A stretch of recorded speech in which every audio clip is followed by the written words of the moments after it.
Hello, everybody. It's Ken Davenport. Welcome to another episode of the Producer's Perspective Live, the hoodie edition. Yes, I'm back in the cap. I'm in a hoodie. I'm feeling very cool, and that's because I wanted to look cool because we have a very cool guest tonight, Anthony Two-Touch Veneziale. I'm getting pretty good at that, aren't I? Veneziale. I could just say that all day long. He is the creator of Freestyle Love Supreme and the academy that's associated with it.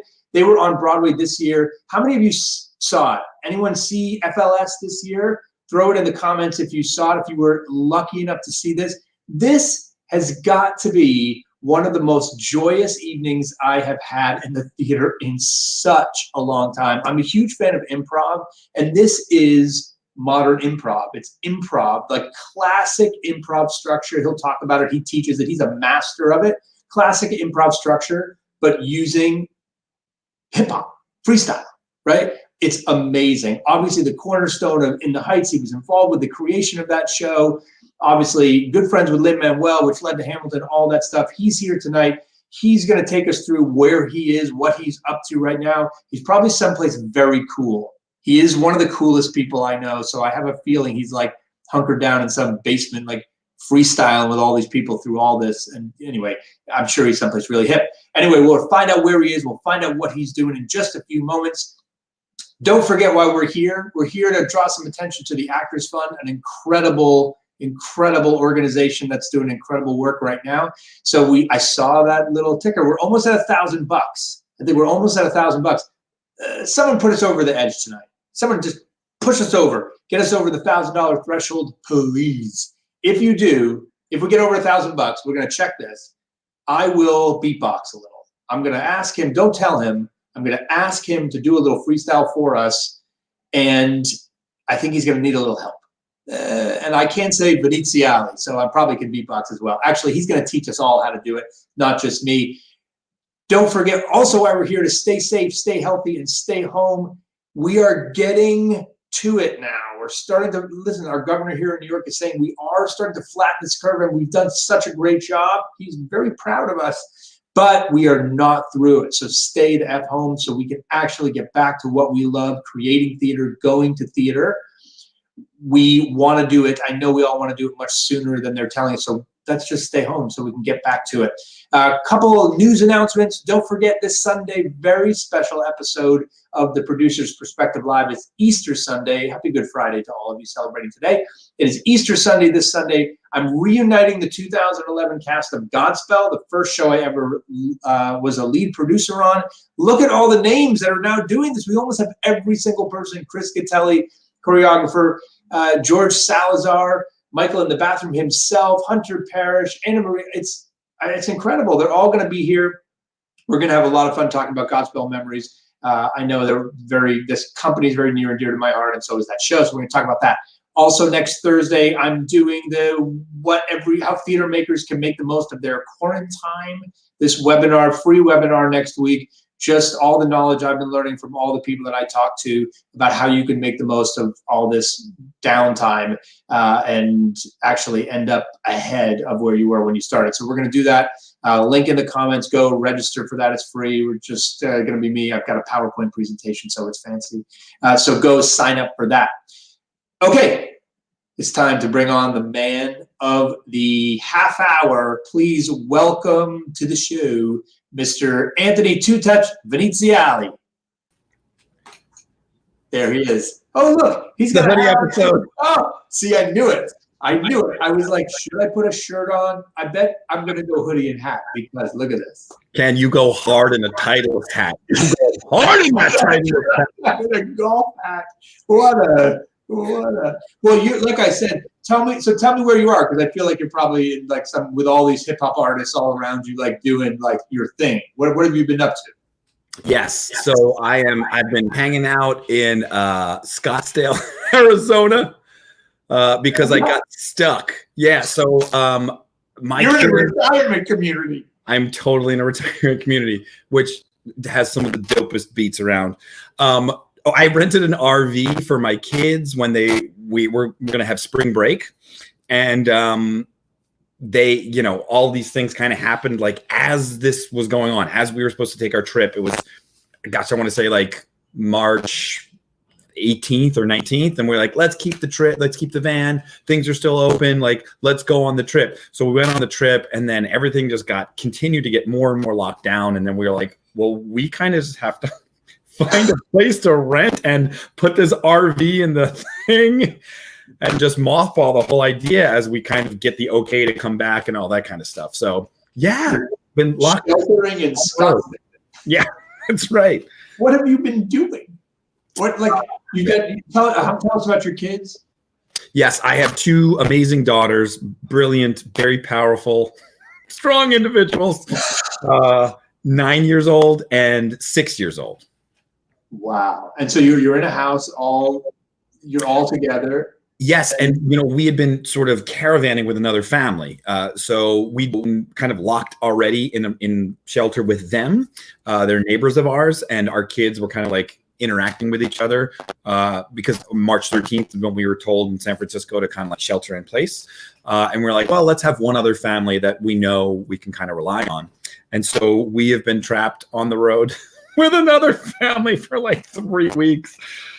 It's been quite a thing. It's been quite. By the way, this is like a classic story structure. So we've all heard like one of the classic stories is a stranger comes to town and everything changes. I feel like two-touch landing in Scottsdale.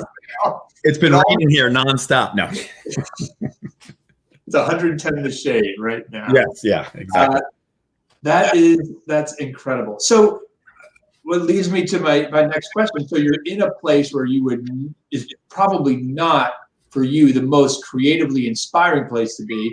Plus you are sheltered in place and dealing with your very powerful daughters. How are you still connected to your work? How are you still creating? How are you still doing your thing? Yeah, I like most other performers who, try to find a stage wherever there's the stage. We've turned to this sort of like Zoom platform or these virtual platforms. Gosh, I probably have done like 6 or 7 virtual performances already. Benefits and things for senior living facilities. This thing called Seniorly, which was super fun. Down there? It's a virtual thing. Yeah, it's a virtual thing. So it's something that gets piped into a lot of senior assisted living facilities. It's called Seniorly. And my dear friend, Ashley Rodbro, her sister runs it, and Ashley does all the sort of back end stuff on it. Ashley, you may or may not know, she's the company manager for Hamilton in San Francisco. So she and I go back, and I'm a big fan of hers. And she was like, hey, my sister's doing this thing. I was like, yeah, whatever you need me to do. And that's a lovely thing, I think, that we as performers get to do, which is like, oh, is there something that like, there's something that I can do with this really lame skill set in this particular time. It feels like, I guess it's not lame. Okay, let me re-say that. This thing that feels like it can't necessarily save lives in the same way as a lot of our frontline workers can, but can potentially be a balm or a salve for people who are feeling disconnected, people who are feeling mental anxiety or feeling a lot of like mental health effects due to this. I do think that the things that we do as performers can really, really be very important around that kind of stuff. So trying to just find some small ways to give back, to be of service during whatever feels like this very, very difficult, turbulent moment in the history of our lives.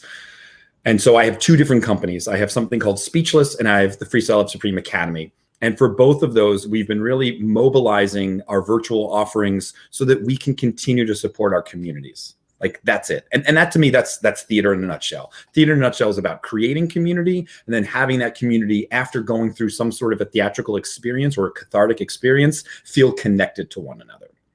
So that's exactly what we keep trying to do with both Speechless and with Freestyle of Supreme Academy.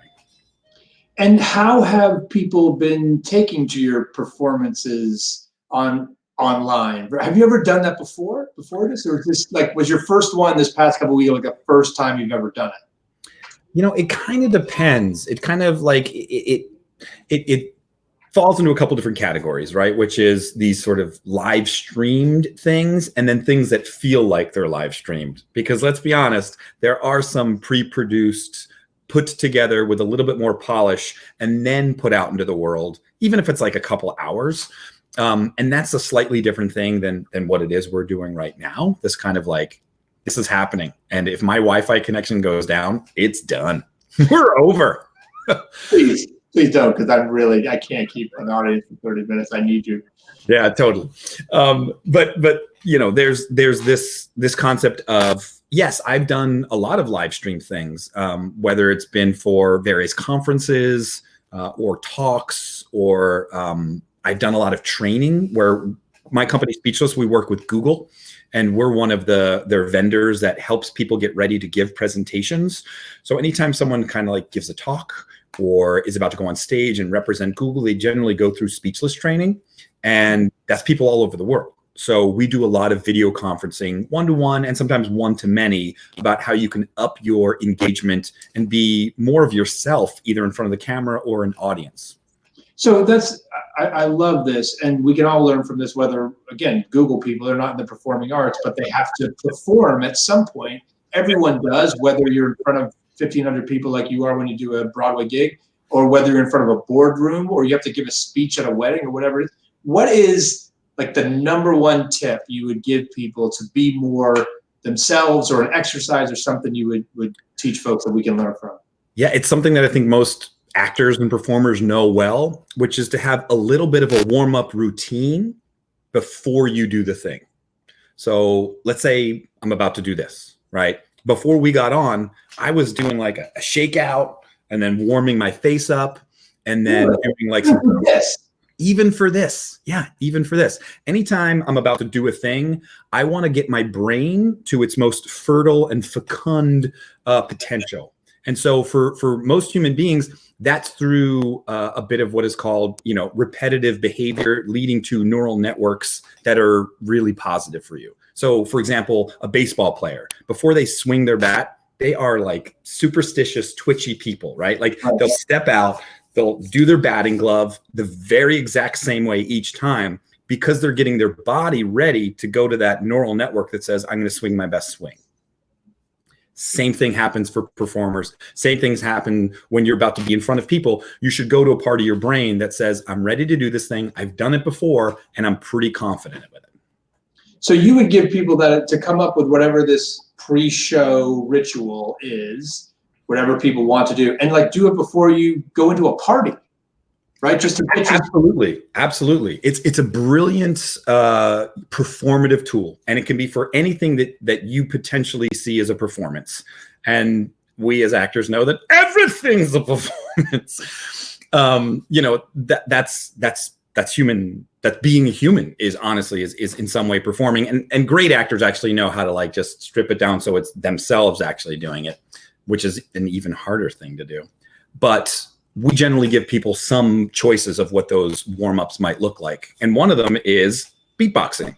So we often will get people into a more positive mental frame of mind by letting them be their own hype band.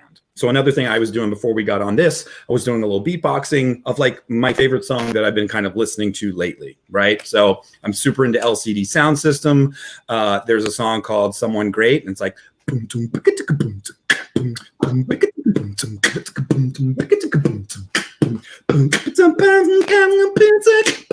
I'm like, oh, I'm ready, cool, let's do this. That is amazing. I've used a similar thing, I guess, without even knowing it. You know, it's apropos of your hat you're wearing. I gave one of the biggest speeches of my life to about 1,000 people, just me on a stage for about 30 minutes. And I listened to my shot right before it, just getting myself into the thing and like walking up. And it was better. I was better because I just let go and was less tense and felt more myself. It's just about being yourself, right? It's about that thing. I think so. I think, or being the version of yourself that you want people to engage with, right? And we always shade. We're always sort of having various versions of ourselves. There's lots of versions of ourselves, right? There's lots of different things we're capable of. And so putting your best foot forward for us is the most important part of that equation. And then it's like, okay, so what's the best version of myself? And so for you, Not Throwing Away My Shot was a perfect song to go up there and do that with. And like, if it was a different talk where you're like getting people to meditate, it might be a totally different song. Yeah. I'll try that next time, see how it works. That's very funny. So look, you, as I've told you and I told everyone, me seeing Freestyle Love Supreme, like I was excited about it going in there. I was like, I love that this is on Broadway right now. It's one of those things that shouldn't be on Broadway, so I love that it's here. And I sat down ready to have a good time, and I was fucking blown away. I have to say that what you do is like the musical version of NASCAR, like for us watching, because like you're watching going like, how are they going to do this? Like he's really just going to put himself up there in front of 1,500 people, Broadway theater goers, who and do this thing and not know what the script is every night. And obviously you've been doing this for decades. You're a master at it, you're a pro. Do you still get nervous when that curtain goes up and like, who knows what I'm going to say? I don't. I do my pre-show ritual. You know, it's like any actor, right? You get to the theater a certain amount of time before the show starts, and you put on your armor, whatever that might be, to go into battle and kind of show up in your best version of yourself. And for us in Freestyle Supreme, I think the truly glorious part of that particular exercise or steps towards the stage, we do that communally downstairs in like a communal green room before we go up together. So it is really quite a thing to feel like it's not just me going into the gladiator ring. You know, I got Russell Crowe and John Housen going with me. Sorry. Shout outs to Gladiator. You know, you've got like this amazing crew. Like that's the thing. Like I walk on that stage, I'm like, cool. Like I might do all right, but Utkarsh Ambudkar is about to destroy their faces. Anissa Folds is going to start singing and people's mouths will fall agape. Maybe Lynn's there that night. Arthur the Geniuses will sing. You know, like this crew that I'm with, it feels like we are legion, we are many. And so I don't get nervous, but that's me. If you ask Utkarsh or Lynn that question, they have a reptilian response. They're going to their amygdala. They're going much deeper, and they have to be in the bathroom pretty much until the moment that we get out onto the stage. Really? Yeah, absolutely. And it's well done. They've said it many times, so I don't feel like I'm speaking out of turn. But literally, it's a fight for who gets to go to the bathroom last between the two of them. I love it. Yeah. So you were involved really with helping to usher in this style of music into Broadway. Obviously involved with Lynn and with In the Heights early and Hamilton, and obviously Freestyle Love Supreme. How do you think hip hop is going to influence Broadway to come? Are we going to see a lot more of it, or what is it? Just these shows? Is it basically just Lin-Manuel Miranda and whenever you guys come up with something, frankly, and everyone else I can't touch it? Or will we see it be 50% of the musicals on Broadway in the next decade? I mean, let me shake the magic 8 ball, but I'm pretty sure it's going to say all signs point to yes. You know, it is so a part of the vernacular. It is so a part of what the soundscape is. And, you know, you could have asked that question, you know, around Jesus Christ Superstar. Like, yeah, is it going to be in most rap? Like, yeah, the answer is it's the sound of a generation, and who knows when that sound will change. But rock's still a part of things, and I think everything will continue to mash up, right? It's not like the Hamilton only has rap in it. There's lots of different sounds in that show, right? There's some R&B stuff. There's a Cantor and Ebb thing with the banjo song, Room Where It Happened. Like, I mean, all that stuff is borrowed and blue, but slightly anew with the kind of vernacular that's being used inside of hip hop. If you have any questions for Two Chips, throw them in here. I certainly have a few more myself, including let's teach everyone here a little how to do a little bit. How I know you taught me a little bit. I've been joking that I will do it, but give everyone how they can learn to beatbox at home right now. Great. While we answer some questions. I'm going to take it to the next level because I think a lot of people have heard the boots and cuts things already, but let's quickly do that. So all you need to do is say the word boots and really let it kind of explode forth from your mouth. So Ken, you and I are going to do that together on count of 3. 1, 2, 3. Boots. Good. Boots. Right. And now just focus on the B. Let the O and the O go away so that you have 2 separate sounds, the B and the TS at the end. So here we go. Let's separate that out. It's a B together on 3. 1, 2, 3. Good. So now you got your bass drum and your hi-hat. And so the got those. That's all you need for that. And now we're going to go to a different word, which is cuts. Like, oh no, I cuts my finger. So cuts is a soft palate sound. Imagine your mouth is like a cave. It's sort of that middle stalactite in your mouth. That's where the sound is bouncing off of. So cuts, cuts. Here we go. On 3. 1, 2, 3. Cuts.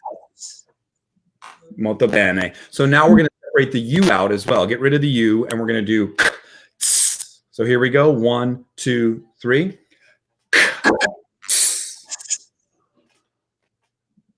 And now we can put them together. Perfect, perfect, perfect. So let's put them together. So here we go. It's going to go boots and cuts and boots and cuts.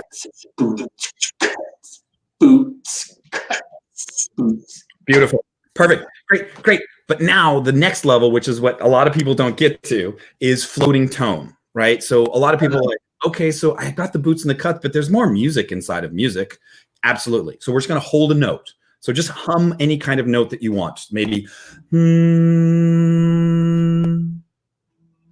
Great. So now we're going to add boom, come, boots and cuts with that note. Boom, shit. Boom, cuts, and boom, cuts, and boom, cuts, and boom. Great. Oh my God, this is Now we're just going to do the pentatonic scale on it. Yeah, absolutely. It's going to sound hard, but it's going to just simply go up 3 and down 3. So it'll sound like this. Booms and cuts and boots and cuts and boots and cuts and boots and cuts and boots and cuts and boots and cuts and boots and cuts and boots and cuts and boots and cuts boots and cuts and boots and cuts and boots and cuts and boots and cuts boots and boots and boots and boots and cuts and boots and cuts and boots and cuts and boots and cuts and boots and cuts and boots and cuts. I mean, this is beautiful. Beautiful. And now you have all the tools. You just need to work that muscle, but eventually you'll be able to like do any song that you love, right? It's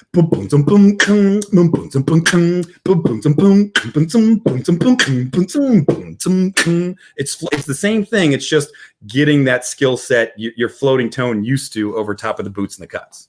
My wife is watching in the next room going, now, I can't, he does know we're sheltered in place. And I have to live with this guy boots and cuts in a pentatonic scale. And even worse, get your kids to do it with you. That people will be leaving the house soon. No, okay. Here's a question from Tahara. This is a great one. So we talked, you go into your zone, you go out there. She asks, how do you move past the frustration of a not great performance? Yeah, it's by doing more performances. Yeah, wow. I mean, the only way to get better is to just keep doing it. You're going to get frustrating performances. I mean, look, when we were doing Freestyle of Supreme on Broadway, we did 140 shows. So it was 140 new musicals that whole run, right? Every night was a different musical.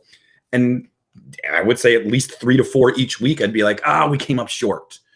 But luckily enough, I got to do another one thereafter. So that frustration kind of gets amortized over all the many times that you get to do it.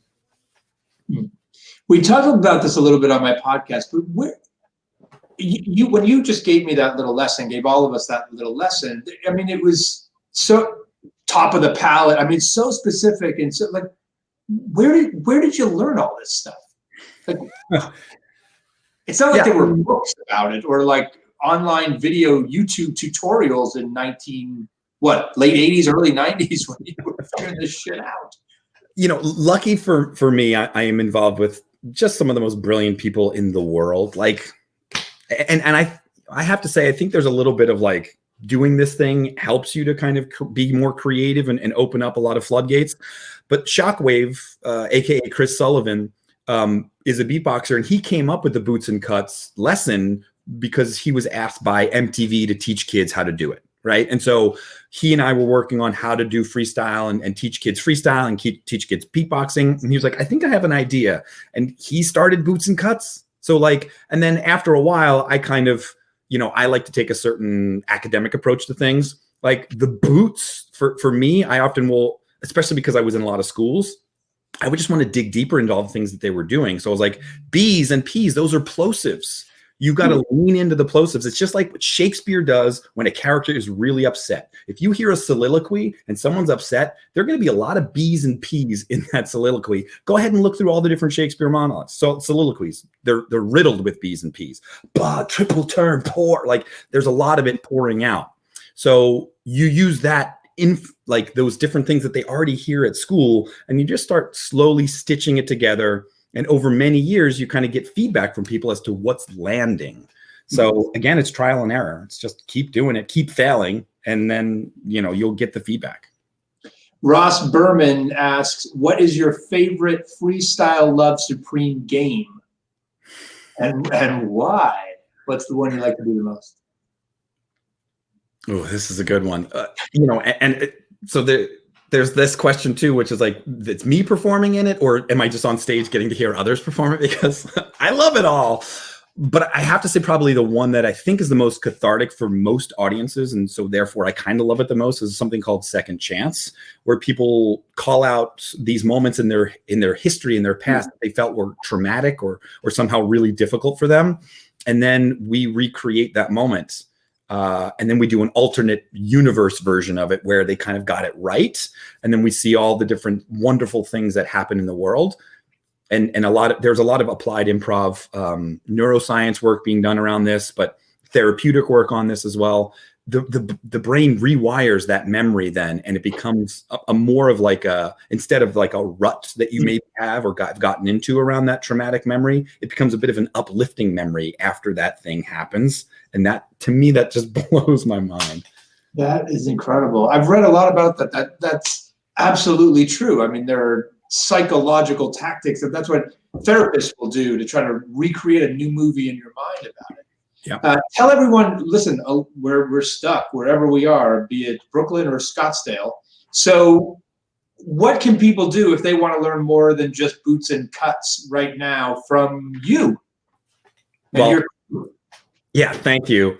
So my other company, Speechless, our goal is to put improv in the hands of everyone, whoever needs it. And we think it's quite an adaptogenic tool. It's pretty useful for a lot of scenarios, like the one we find ourselves in right now, which is to kind of make the best of whatever situation you find yourself in.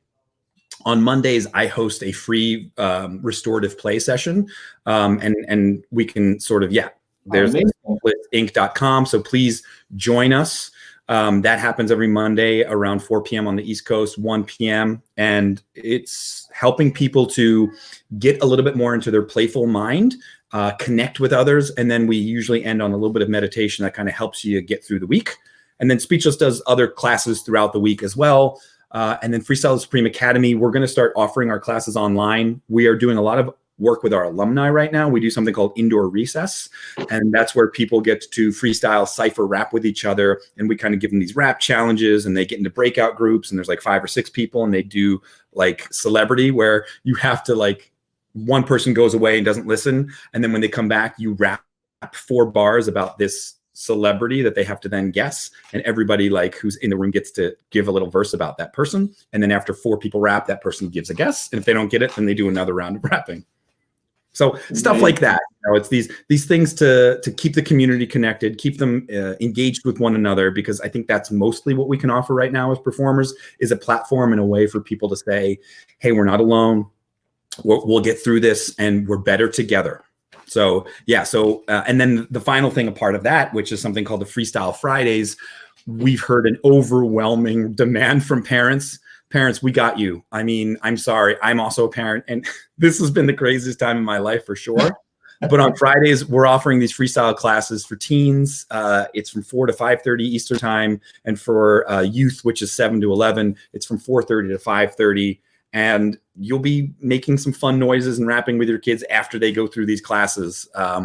We just did one earlier today. My daughters are both in it as well.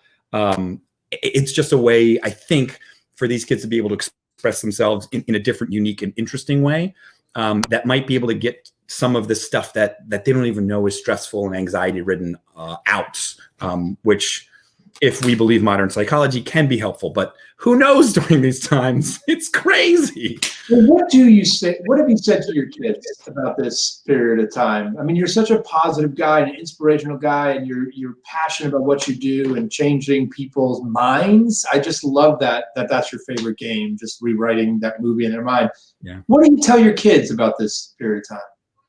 Well, you know, so far what we've done is we do a lot of improv games, and I have them do news reports, and then they kind of let me know what's going on in their emotional world by doing these news reports. So I got like a bunch of videos, and like I'll be like, okay, I'm the cameraman and news is on, and like just tell us whatever's happening in the day or in the world. And for the first, like, I want to say 3 or 4 days, it was a lot about COVID, right? It was a lot about the coronavirus, and they were definitely talking, and they know a ton. Like, I don't know where they heard all these things, but they're pretty well informed. And they were like saying all these interesting things and staying 6 feet back. And then after like 3 or 4 days of talking a lot and us hearing them as well about it, they started moving on to other things that were a little bit more playful.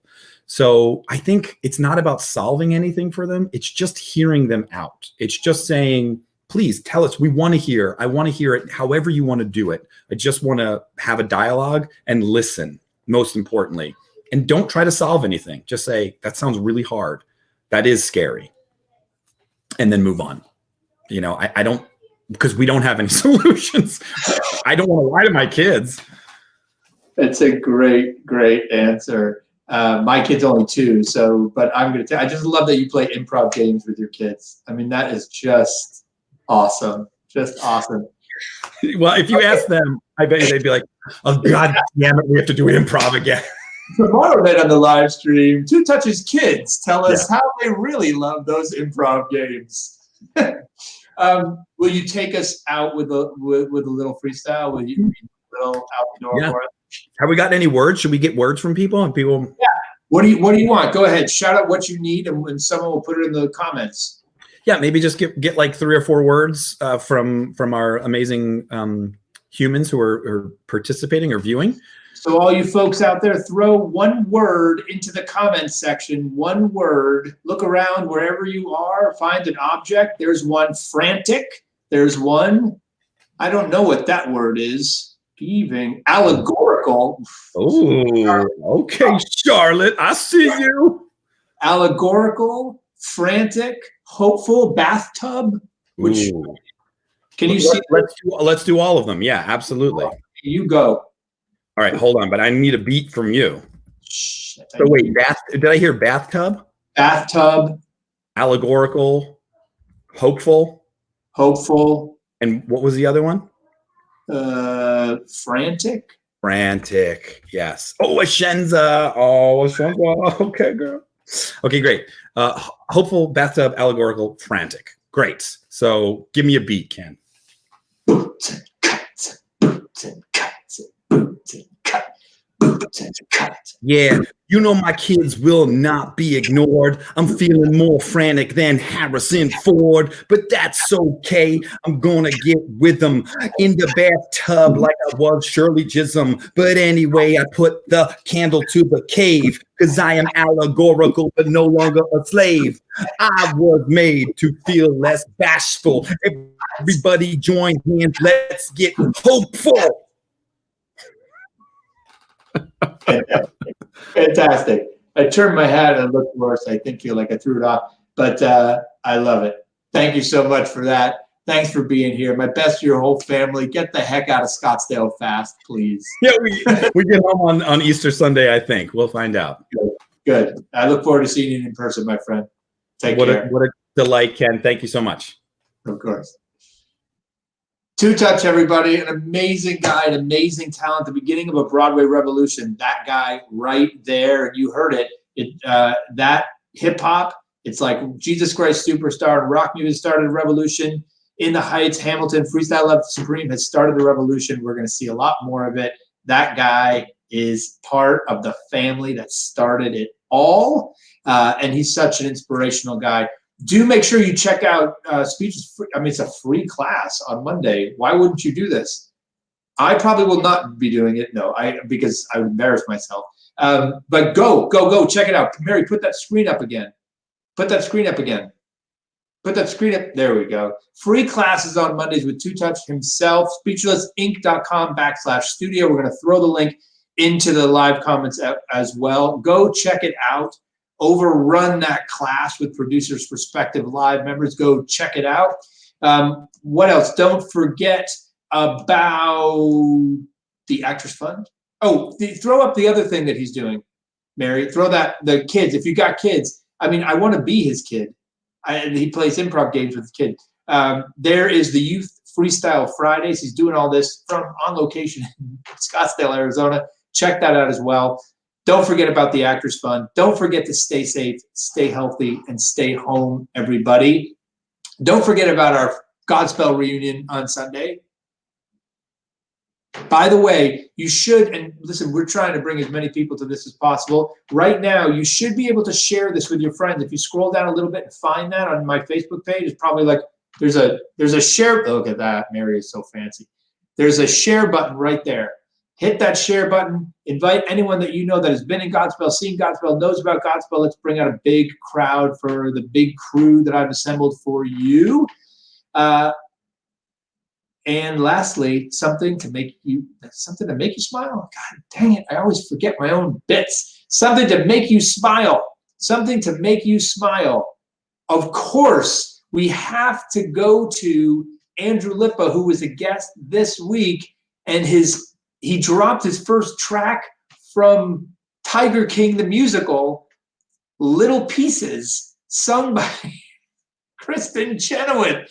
He leaked this to us on his, throw that link up too if you can, Mary, or just look through the replays. Andrew Lippa did the live stream earlier this week. He said this was coming. It came today, Little Pieces, written by him from Tiger King the musical, dropped today.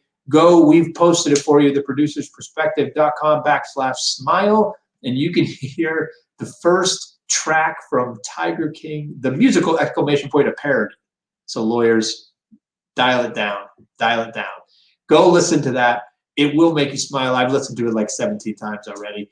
Go take a class from Anthony Two Touch Veneziale this Monday, and don't forget to join us tomorrow night. Mary, tell everybody who we have tomorrow night on the live stream. Damien Bazzadona, fascinating conversation. Damien Bazzadona is one of the smartest digital marketers around, never mind in our business, around. He founded TEDx Broadway with me. I've known him since he got his start. He not only markets Broadway, he markets professional sports and all sorts of things. We're going to talk about how we market coming back to Broadway, what he thinks the audience will look like afterwards, getting back on track. Fascinating, in-depth business conversation. Tomorrow, he's also just a great guy. So, and another Italian, I think, Bazzadona, right? Yeah. We'll see you tomorrow night with Damien. Godspell on Sunday. Don't forget, producersperspective.com/smile, /smile, because we all want to smile before we lay our heads to that pillow tonight. Bye, everybody. Thanks for joining us. Boots and cut.